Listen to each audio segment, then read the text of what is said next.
Hello aspirants. Last lecture में हमने उत्तर प्रदेश के प्राचीन इतिहास और मध्यकालीन इतिहास के बारे में एक शॉर्ट डिस्कशन किया था जो एग्ज़ाम प्रोस्पेक्टिव से बहुत ही महत्वपूर्ण था। और हमने ये भी जाना था कि नोट्स को कैसे कंपाइल करके बनाना होता है जो एग्ज़ाम में आपको सीधे सीधे मदद कर सकें। आज जो हमारा डिस्कशन होगा उत्तर प्रदेश के आधुनिक इतिहास को लेकर होगा। ये वीडियो थोड़ा शॉर्ट होगा लेकिन इसमें बहुत सारी चीज़ें हैं जो आपको यहाँ पे नज़र आएंगे और साथ ही साथ आपको कुछ नए टास्क भी मिलेंगे जिसको आपको करना कंपलसरी होगा, क्योंकि अगर ये नहीं करते हैं तो आपके GS1 में भी उससे डायरेक्ट क्वेश्चन बनेंगे और साथ ही साथ ये पेपर 5 में भी इस तरीके के क्वेश्चन बनेंगे। तो देखिए, जो उत्तर प्रदेश का आधुनिक इतिहास है उसकी हम अगर बात करें तो सबसे पहले आते हैं बक्सर के युद्ध पे 1764 ईस्वी में। बंगाल के नवाब सिराजुद्दौला, मीर कासिम, अवध के नवाब शुजाउद्दौला और उसके बाद मुग़ल सम्राट, ये तीनों मिलकर ब्रिटिश इंडिया कंपनी के ख़िलाफ़ युद्ध करते हैं बक्सर पे, और जिसमें वो हार जाते हैं। और इसके बाद होती है इलाहाबाद की संधि। इलाहाबाद की संधि याद रखिएगा दो होती है, एक मुग़ल सम्राट के साथ होती है, दूसरी जो संधि होती है वो आपकी अवध के नवाब और बंगाल के नवाब के साथ होती है। ठीक है, तो इसमें जो पहली संधि होती है उसमें बंगाल, बिहार और उड़ीसा की कुछ दीवानी ये प्राप्त कर लेते हैं पूर्णतः मुग़ल सम्राट से। और दूसरी संधि में ये होता है कि मुग़ल सम्राट एक पेंशन याफ्ता होता है जिसकी पेंशन अवध के नवाब द्वारा दी जाएगी।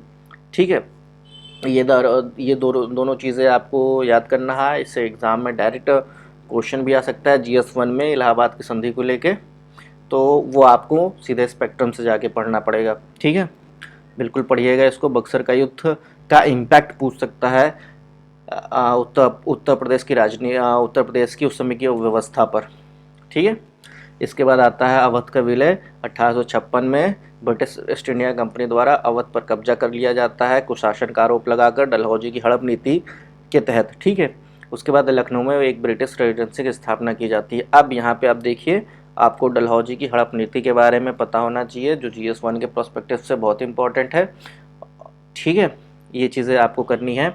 ये जाके जब ये वीडियो ख़त्म हो जाए, जब आप इसके नोट्स बना लें, उसके बाद वहीं पर आपको जो चीज़ें मैं बताऊंगा, जो आपको टास्क दूंगा वो आपको करना है, क्योंकि ये वीडियो सिर्फ आपको एक तरीके से नॉर्मल एक लेक्चर नहीं है, ये आपको एक कंसाइज होलिस्टिक वे में चीज़ों को कैसे कवर करना चाहिए वो उस बारे में भी इस पे एक डिस्कशन है। और साथ ही साथ एक इंक्लूसिव नोट कैसे बनाया जाए, ठीक है, उस पे भी आपको ये सारी चीज़ें समझ में आएंगी। तो उसके बाद देखिए, एक किसान आंदोलन का भी इम्पैक्ट पड़ता है। अवध किसान सभा 1920 में गठन की जाती है बाबा रामचंद्रन के नेतृत्व में, जिसका मुख्य उद्देश्य होता है भूमि सुधार, लगान में कमी, जमींदारी उन्मूलन आदि, ऐसे कई सारे मुद्दे थे। इसके अलावा एका आंदोलन हरदोई, सीतापुर, उन्नाव एक्सेट्रा, ये जो आसपास के इलाके हैं वहाँ पे एका आंदोलन मदारी पासी के नेतृत्व में शुरू किया जाता है। और इनका एक उद्घोषण होता है कि हम महारानी की रैयत होना चाहते हैं बस। और इनका जो मुख्य उद्देश्य होता है वो ये कि ये जो बिचौलिए हैं इनको हटाया जाए और नगद भुगतान की बात करते हैं और रसीदों की मांग करते हैं। सोचिए उस समय में ये रसीदों की मांग करते हैं तो कितना इनका जो आंदोलन हो कितना ही ऐतिहासिक रहा होगा या फिर कितना ही आधुनिक रहा होगा।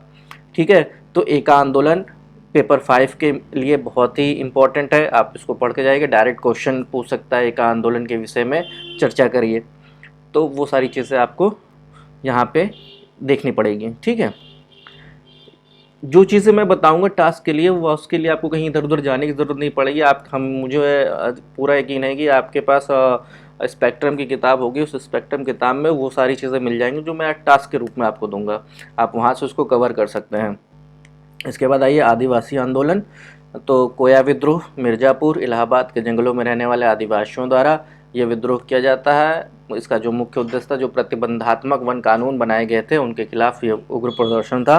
तो ये चीज़ें आपको पहली बार पता चलेगी कोया विद्रोह नाम, क्योंकि अब तक आपने स्पेक्ट्रम में भी पढ़ा होगा या फिर किसी और किताब में ही पढ़ा होगा तो कोया विद्रोह का कहीं जिक्र नहीं मिलता है, लेकिन पेपर 5 में स्पेशली इस चीज़ को मेंशन किया गया है, कोया विद्रोह को। सब उसमें आप देखेंगे बुक किताबों में, तो ठीक है ना। तो ये उत्तर प्रदेश के लिहाज से बहुत इंपॉर्टेंट है।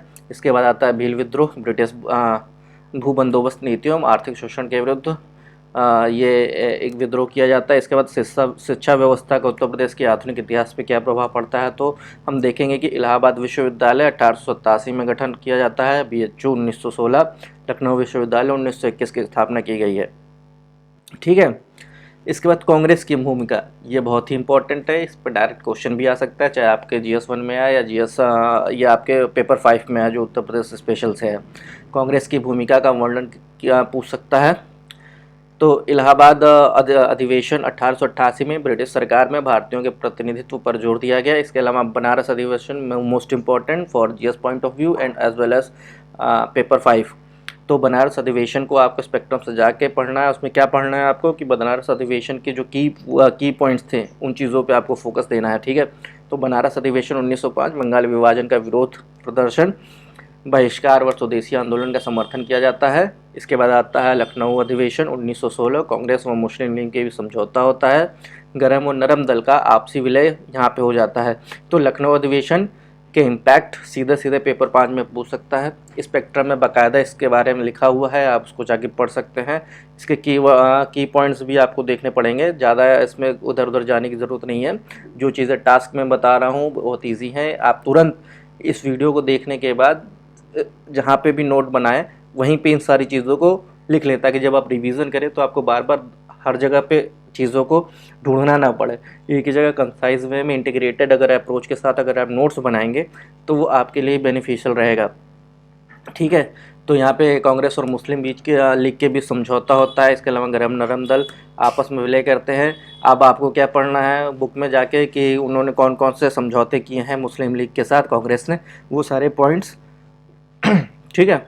वो अध्यक्ष कौन था, ये सारी चीज़ें आपको लखनऊ अधिवेशन 1916 में देखना है।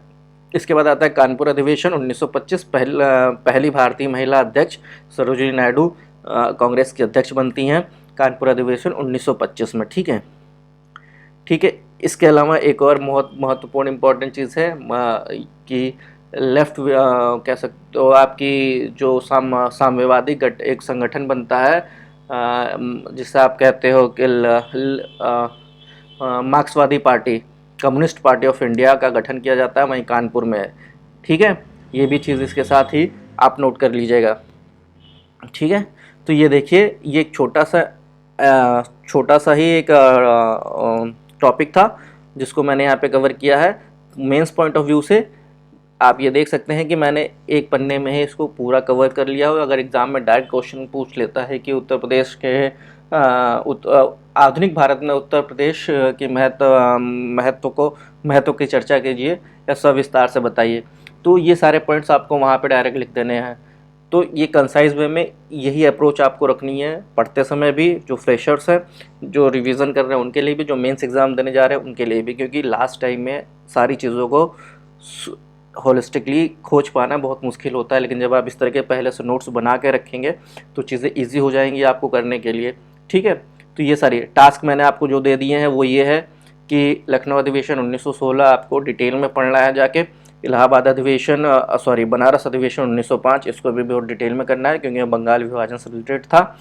इसके अलावा किसान आंदोलन आपको देखना है, उसमें भी दो चीज़ें मैंने सिर्फ बताई हैं, एक आंदोलन और दूसरी चीज़ है जो आपकी अखिल भारतीय किसान सभा 1936। ठीक है।